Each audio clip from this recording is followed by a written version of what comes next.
faire la descente animale une ou plusieurs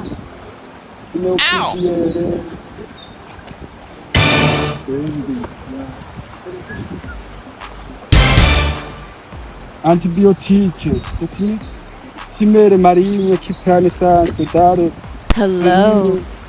ricordo ortrice antibiotiques Hors de Dreamweaver permet à ses utilisateurs de conserver, de gérer. Dreamweaver permet à ses utilisateurs de conserver et de gérer. Ainsi que le contenu. Dreamweaver, le rôle de Dreamweaver. Dreamweaver est permet à ses utilisateurs de gérer. Dreamweaver permet à ses utilisateurs de conserver, de gérer de contenu.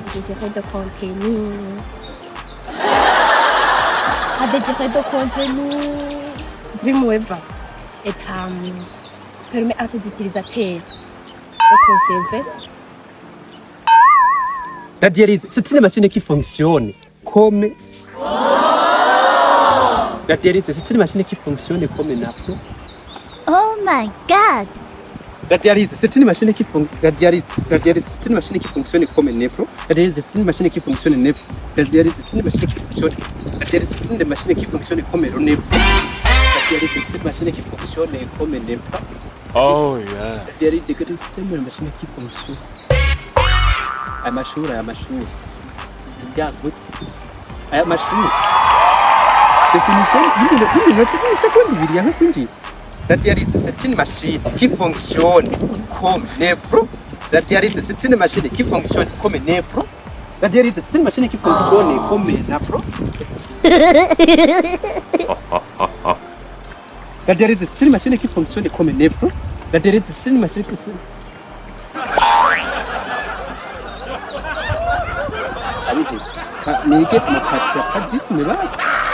Les parties du paludisme, il y a la fièvre, le céphalée et le faisceau. Les parties du paludisme, c'est la fièvre, la paludisme, la voiture. Oh my goodness. Les parties du paludisme, les parties, j'en ai les signes. Les signes du paludisme, il y a la fièvre, le céphalée, le faisceau. Yes. Les parties d'une fièvre, les parties d'une fièvre, les parties d'une paludisme, les parties d'une paludisme, les signes d'une paludisme, c'est la fièvre, le céphalée et le faisceau. C'est la fièvre, la voiture et la faisceau. C'est la fièvre, le céphalée et la faisceau. C'est la fièvre, la fièvre, c'est la fièvre, le céphalée, c'est la fièvre, le céphalée et le faisceau. C'est la fièvre, le céphalée et le faisceau. Faisceau, j'écoute. Faisceau. C'est la fièvre, le céphalée et le faisceau. C'est la fièvre, c'est la fièvre et le céphalée. C'est la fièvre, le céphalée et le faisceau. C'est la... ndakubwire ukazona umuntu ariko aratembera mu kivuati ukamubwira ngo nyungurutsa akanga kukwingurutsa bivuye kuki